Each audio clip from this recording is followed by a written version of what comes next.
Tristeza by Jack Kerouac.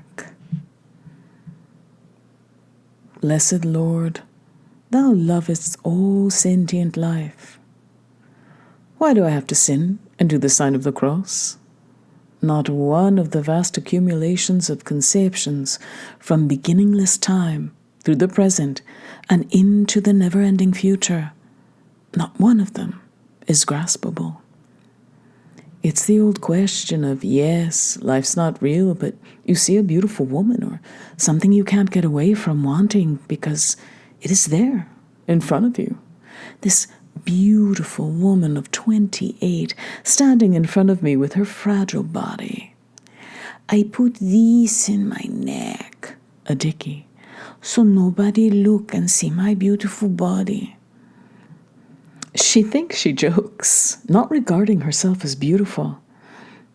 And that face, so expressive of the pain and loveliness that went, no doubt, into the making of this fatal world. A beautiful sunrise that makes you stop on the sands and gaze out to sea, hearing Wagner's magic fire music in your thoughts. The fragile and holy countenance of poor Tristessa, the tremulous bravery of her little junk-racked body that a man could throw up in the air 10 feet, the bundle of death and beauty, all pure form, standing in front of me, all the racks and tortures of sexual beauty, the breast, the limb in the middle of the body, the whole huggable mess of a woman.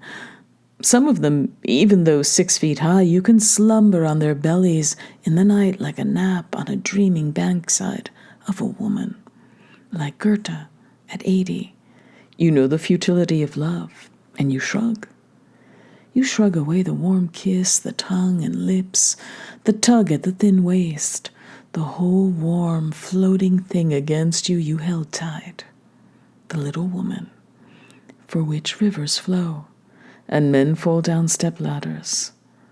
The thin, cold, long, brown fingers of Tristessa, slow and casual and lazy, like the meeting of lips.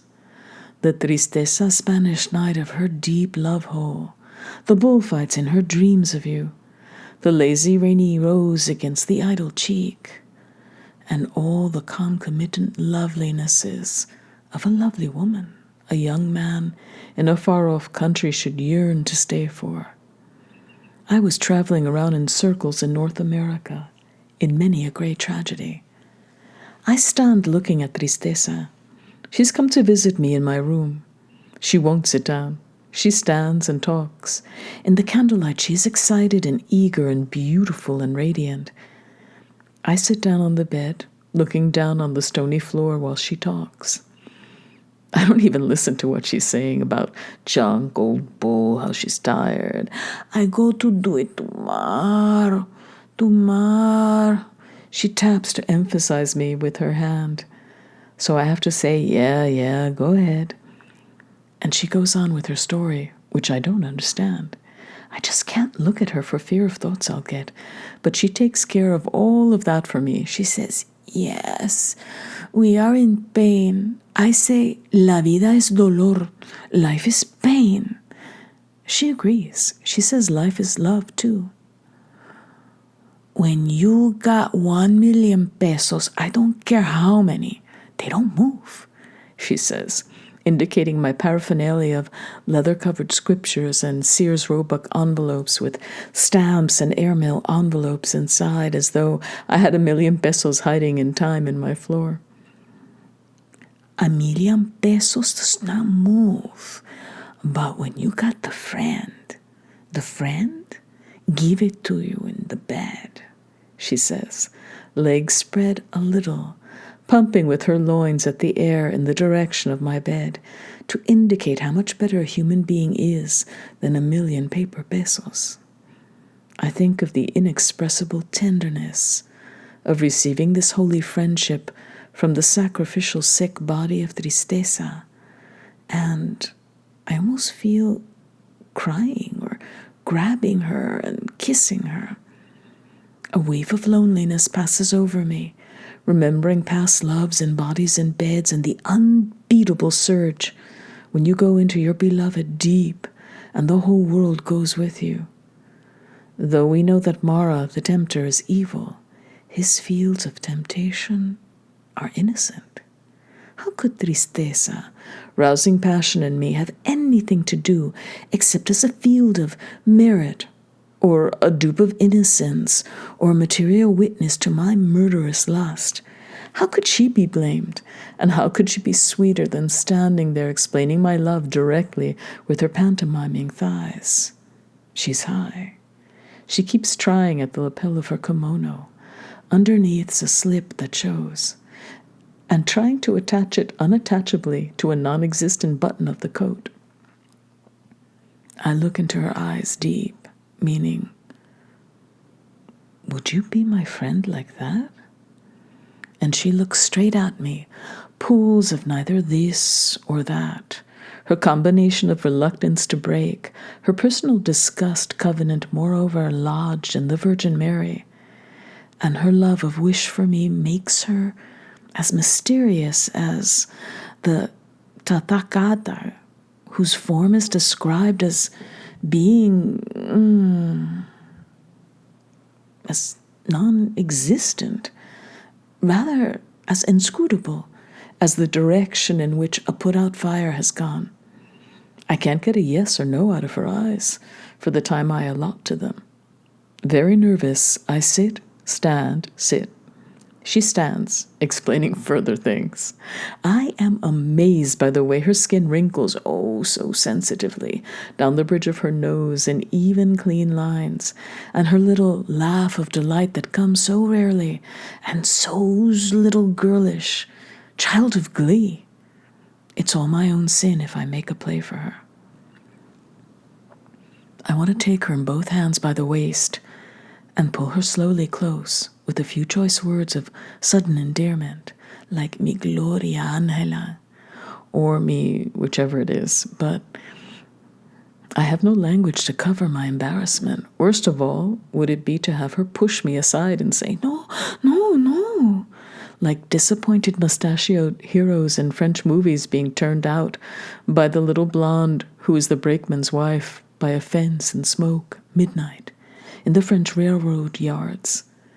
And I turn away, big, pained lover face, and apologize, going away thence with the sensation that I have a beastly streak in me. I didn't notice. Conceptions common to all young lovers and old. I don't want to discuss tristeza. It would horrify me to cause her ruinous flesh-petal tender secrets and have her wake up in the morning lodged against the back of some unwelcome man who loves by night and sleeps it off, and wakes up blearing to shave and by his very presence causes consternation where before there was absolute perfect purity of nobody. But what I've missed when I don't get that friend lunge of the lover's body coming right at me, all mine, but it was a slaughterhouse for meat, and all you do is bend to wreak havocs, and something's gotta give of girlhood. When Tristessa was 12 years old, suitors twisted her arm in the sun, outside the mother's cooking door. I've seen it 1,000,000 times. In Mexico, the young men want the young girls. Their birth rate is terrific. They turn them out wailing and dying by the golden tons and vats of semi-watery mesophories of oi, ole, Tokyo birth crib. I lost track of my thought there. Yes, the thighs of tristeza and the golden flesh. Oh, mine. What am I, a caveman? I'm a caveman buried deep underground. It would be the corona of her cheeks pulsing to mouth and my remembrance of her splendid eyes like sitting in a box. The lovely latest in France enters the crashing orchestra, and I turn to Monsieur next to me, whispering, "She is splendide, no?" With Johnny Walker Scotch in my tuxedo coat pocket. I stand up. I must see her. Poor Tristessa is swaying there, explaining all her troubles, how she hasn't got money, she's sick, and she'll be sick in the morning, and in the look of her eye I caught perhaps the gesture of a shadow of acceptance of the idea of me as a lover.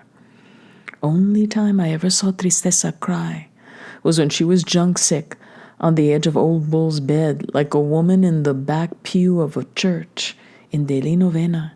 She dabs at her eyes. She points to the sky again. If my friend don't pay me back, looking at me straight, my Lord, pay me back more. And I can feel the spirit enter the room as she stands, waiting with her finger pointed up on her spread legs, confidently, for her Lord to pay her back. So I give everything I have to my friend, and if he don't pay me back, she shrugs. My Lord, pay me back. Standing alert again. More. And as the spirit swims around the room, I can tell the effective mournful horror of it. Her reward is so thin. Now I see radiating from the crown of her head innumerable hands that have come from all 10 quarters of the universe to bless her and pronounce her bohitzat for saying and knowing that so well. Her enlightenment is perfect. And we are nothing, you and me. She pokes at my chest. You. Mexican saying you. And me. Pointing at herself. We are nothing. Tomorrow we maybe die. And so we are nothing. I agree with her. I feel the strangeness of that truth. I feel we are two empty phantoms of light, or like ghosts in an old haunted house stories, diaphanous and precious and white and not being there. She says, I know you want to sleep. No, I say, seeing she wants to leave. I go to it sleep. Early in the mornings, I go get see for the mans, and I get the morphine and come back for old boo. And since we are nothing, I forget what she said about friends all lost in the beauty of her strange, intelligent imagery, every bit true. She's an angel, I think secretly, and escort her to the door with movement of arm as she leans to the door talking to go out. We are careful not to touch each other. I tremble. Once I jumped a mile when her fingertip hit my knee in conversations, at chairs.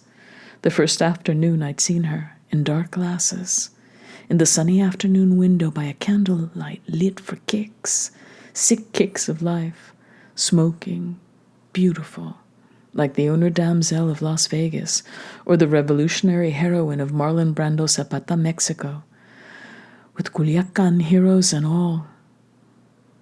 That's when she got me. In afternoon space of gold, the look, the sheer beauty, like silk. The children giggling, me blushing, at a guy's house, where we first found Tristessa and started all this. Simpaticas Tristessa, with her heart a gold gate. I'd first dug to be an evil enchantress. I'd rung across a saint in modern Mexico, and here I was fantasizing dreams away about foreordained orders for nothing and necessary betrayals. The betrayal of the old father when he entices by ruse the 3 little crazy kids screaming and playing in the burning house. I'll give each one your favorite cart. Out they come, running for the carts. He gives them the high, incomparable great cart of the single-vehicle white bullock, which they're too young to appreciate. With that great cart, command, he'd made me an offer. I look at Tristessa's leg and decide to avoid the issue of fate and rest beyond heaven. I play games with her fabulous eyes, and she longs to be in a monastery. Leave Tristessa alone, I say. Anyway, like I'd say, leave the kitty alone. Don't hurt it. I open her the door so we can go out at midnight from my room. In my hand, I stumble awkwardly Hold big railroad brakeman lantern to her feet as we descend the perilous, needless to say, steps. She'd almost tripped coming up. She moaned and she groaned coming up. She smiled and minced with her hand on her skirt going down, with that majestical, lovely slowness of woman, like a Chinese Victoria. We are nothing. Tomorrow we maybe die. We are nothing. You and me. I politely lead all the way down by light and lead her out to the street, where I hail her a white taxi for her home. Since beginningless time and into the never-ending future, men have loved women without telling them, and the Lord has loved them without telling. And the void is not the void because there's nothing to be empty of.